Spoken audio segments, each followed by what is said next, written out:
Beth allwn ni gynnig I ti o arglwydd ein Duw wrth I ni gyfarfod yma'r bore hwn? Pa fath o offrwm sy'n ddigonol am dy fyddeiant, dy drigaredd a thras? Dim ond offrwm ein bywydau, rhannu'r cariad sydd wastad yn gwneud pobl dyredig yn gyfan. Beth allwn ni gynnig I ti o arglwydd ein Duw? Popeth ydym, a phopeth fyddwm byth.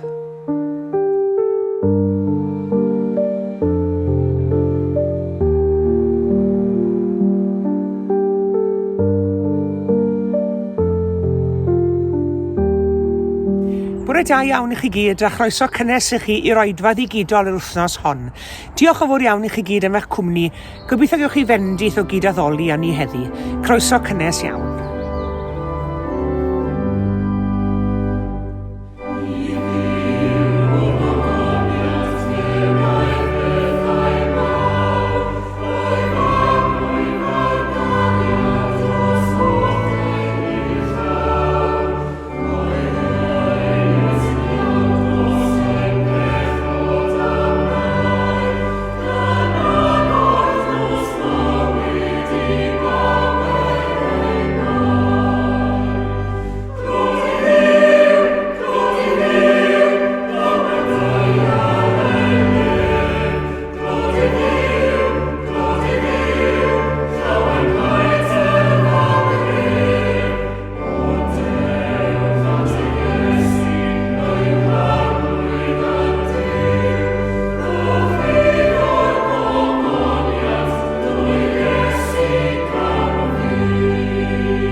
Adnodau allan o Salm 33.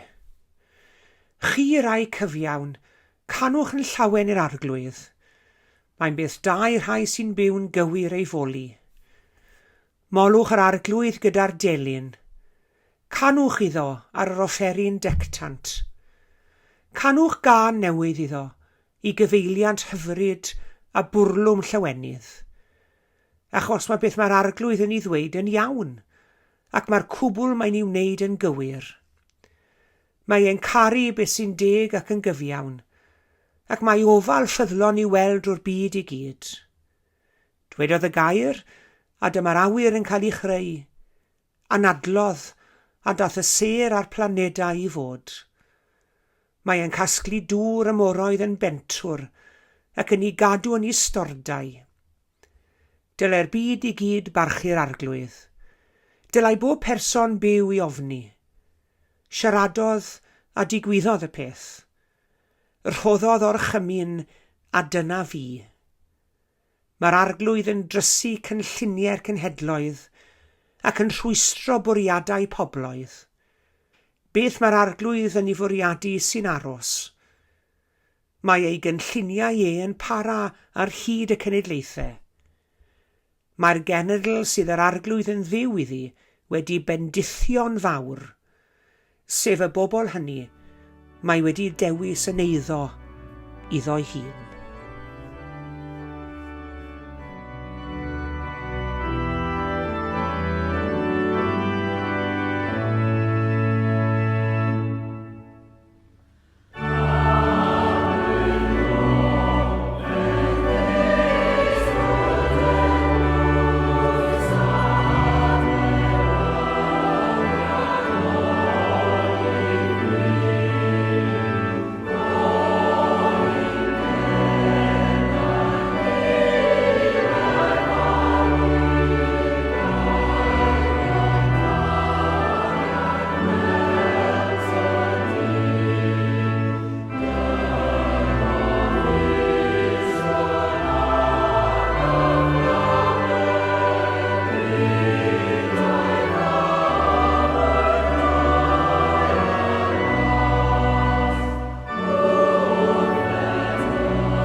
Gweddiwn. Arglwydd ein Duw, mi rwyt ti wedi creu holl genhedloedd y ddeiar a'i gosod i gyd fyw yn dy fyd. Rwyt ti wedi'n gwneud ni o un gwaed, ac o fewn undod y teulu dynol, mi rwyt ti wedi trefnu amrywiaeth hiliau ieithoedd a chenhedloedd, a'i galw i fod yn blant i ti, ac yn frodyr a chwiorydd i'w gilydd. Ac wrth i ni ddathlu ein lle o fewn y ddynoliaeth amrywiol hon, fe rhown ni ddiolch i ti am greu Cymru, am ei hanes a'i chymeriad, ac am bopeth da a berthyn iddi. I ni'n diolch i ti am ei thir, am brydferthwch y wlad a roddais yn gartref i ni, am ei mynyddoedd, ei dolydd a'i chymoedd, am ein cartrefi a phob bro sy'n anwyl i ni. Cadw ni arglwydd rhag difwyno'n hamgylchfyd, ond i warchod y darn hwn o'r ddeiar. Diolch i ti am ein hanes, am ein harloeswyr cynnar a gladgarwyr bob oes, am bob dylanwad da luniodd ei chymeriad, am bob ymdrech ac aberth a'i cadwodd yn fyw. Cadw ni arglwydd rhag canmol o gogoniant a fi, heb ymdrechu greu gwell y fori. Diolchwn i ti arglwydd am ei hiaith, yn ddidiogelwyd stori'n gorffennol. Trwyddi mynegwyd ein profiadau dyfnaf. Ohoni llifa trysorau'n llen a'n tystiolaeth Gristnogol. Cadw ni rhag ei dibrisio a'i cholli, ond i'w chadw'n fyw ac yn bir ar wefusen plant. Diolch i ti arglwydd am ein nawdsant dewi, am waith a chenhadaeth y seintiau cynnar, am dystiolaeth ei diwioldeb a'i bichedd, ac am iddi'n ddwy'n goleuni'r efengil ein gwlad. Cadw ninau hefyd yn ffyddlon Iesu Grist, ac yn dystion iddo yn ein hoes a'n cenhedlaeth ninau. Gweddiwn arglwydd dros ein cenedl a'i phobol, dros ein cymdogaethau, ein trefi a'n pentrefi, dros ein cartrefi a'n bywyd teuluol, dros ein hysgolion, ein colegau a'n pobol ifanc, dros sefydliadau cyhoeddus, gwleidyddion a chynghorwyr, dros ddiwydiannau a'i gweithwyr, dros gefn gwlad a phawb sy'n trin y tir, dros y cyfryngau cynhyrchwyr a darlledwyr,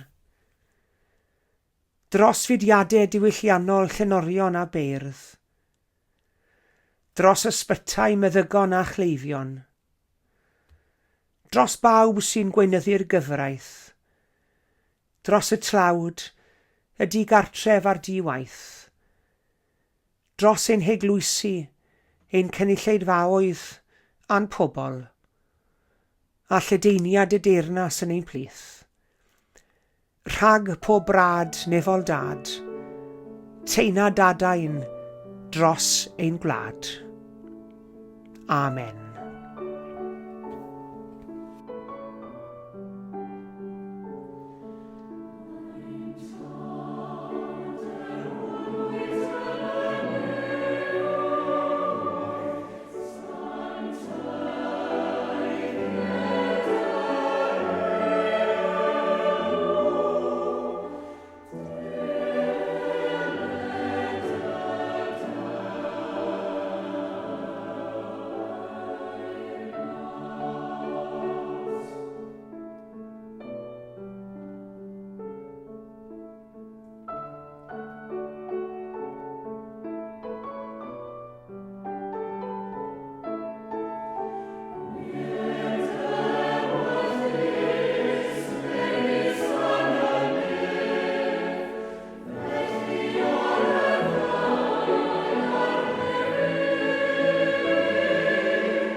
Wel, i ni'n parhau gyda'n dathliadau gwyl ddewi heddi, ac ai ymddihirio'n fawr nad yw'r cennin Pedr wedi agor. Wi wedi bod yn siarad gyda nhw ers dyrnodau, ond hyd yn hyn maen nhw'n dal i fod ar gau. Mae'n adnod hyfryd yn dos yn Salm 33 sydd yn darllen fel hyn. Gwyn ei byd y genedl, y mae'r arglwydd yn dduw iddi. Geiriau y mynydd yw'r rhain, geiriau iddew a lefarwyd flynyddoedd lawer cyn dyddiau Iesu Grist. Moliant iddew, i ddiw'r iddew. Mae'n siŵr gen i bod Iesu di canu'r emyn mae droion yn y deml yn Jerusalem. Be sydd gan y salm yma i ddweud wrthon ni felly? Salm 33. Wel, y peth cynta mae e'n dweud yw hyn, bod Duw wedi creu popeth. Gwrandwch ar yr adnod, trwy air Duw y daeth pob peth i fod. Trwy air yr arglwydd y gwnaed y nefoedd a'i holl lu. Trwy air Duw y daeth popeth i fod, deiar a nef, anifail ac aderyn, pysgodyn a phryfyn, gŵr a gwraig, teulu, llwyth, cenedl a hil.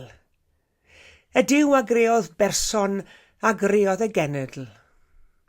Mae gwerth cynhenid i bob peth a greodd Duw.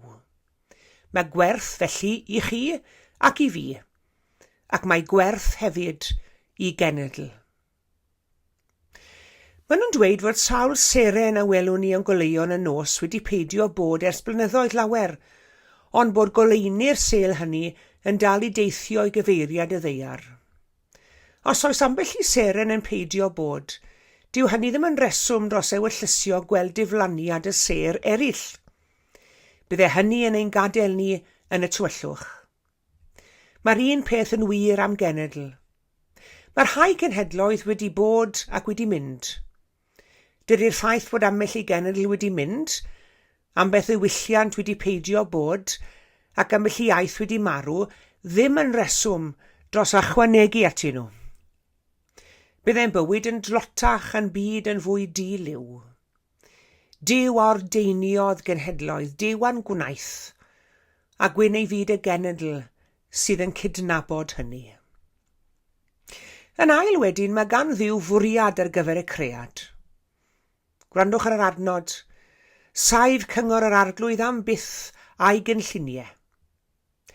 Mae gan y genedl ran yn y bwriad hwnnw. Mae'n wir bod Duw wedi dewis un genedl yn arbennig mwyn datguddio ei fwriad iddi hi, ac iddi hithau fod yn gyfrwng i wneud y bwriad hwnnw yn hysbys i holl genhedloedd y byd. Ond smo hynny'n golygu gwneud y genedl i ddewid yn uwchraddol i bob cenedl arall, nac yn golygu gwneud pob cenedl arall yn israddol i'r genedl i ddewig. Yma i bob cenedl ran y mwriad Duw.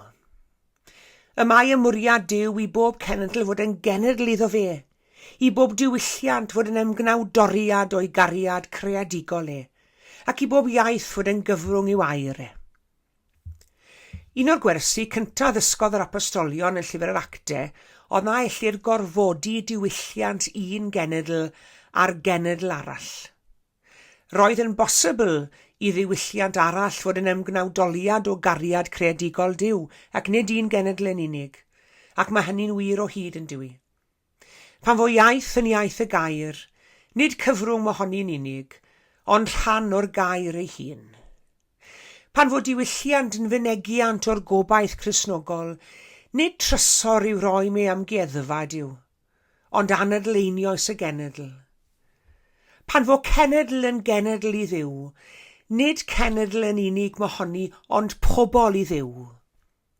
Gwyn ei byd y genedl, sy'n credu fod ganddi'r ran y mwriad Duw. Ac yn drydydd wedyn, mae gan Dduw ofal dros ei gereadigaeth e. Mae ganddo ofal dros ei gereadigaeth. Mae e'n gweld y ddynoliaeth gyfan.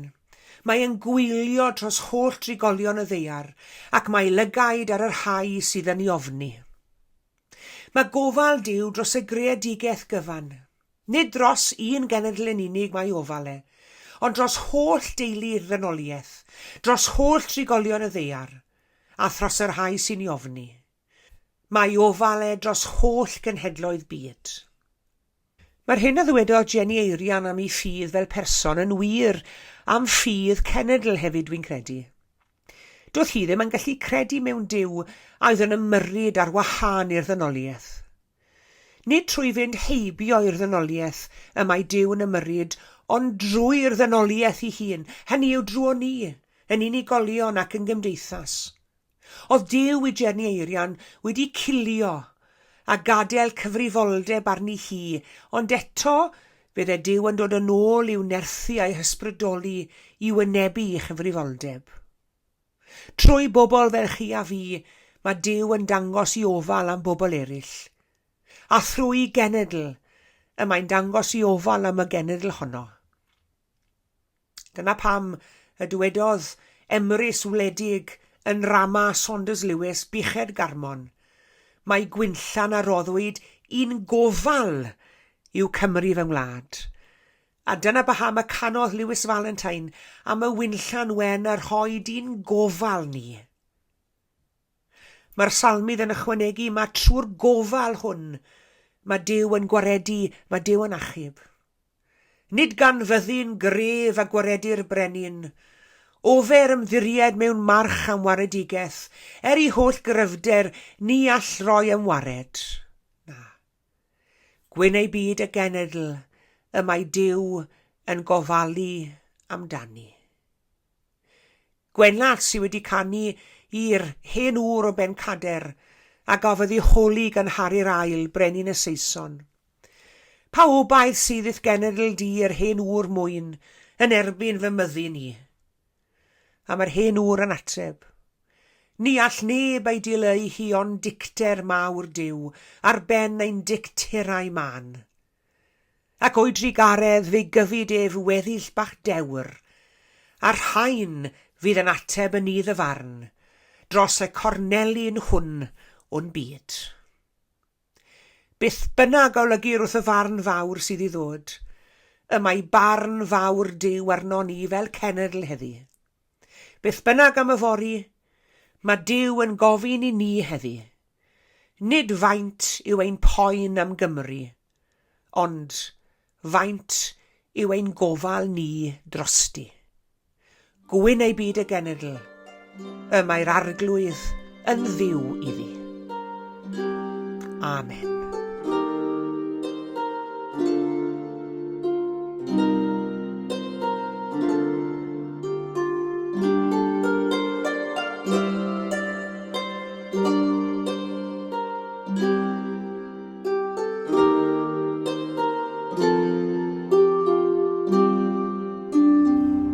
Diolch yn fawr iawn i chi gyd am eich cwmni. Tan y Sul nesaf, cadwch yn ddiogel ac yn iach, a gras ein harglwydd Iesu Grist a chariad Duw a chymdeithas yr ysbryd glân, a fyddo gyda ni oll. Amen.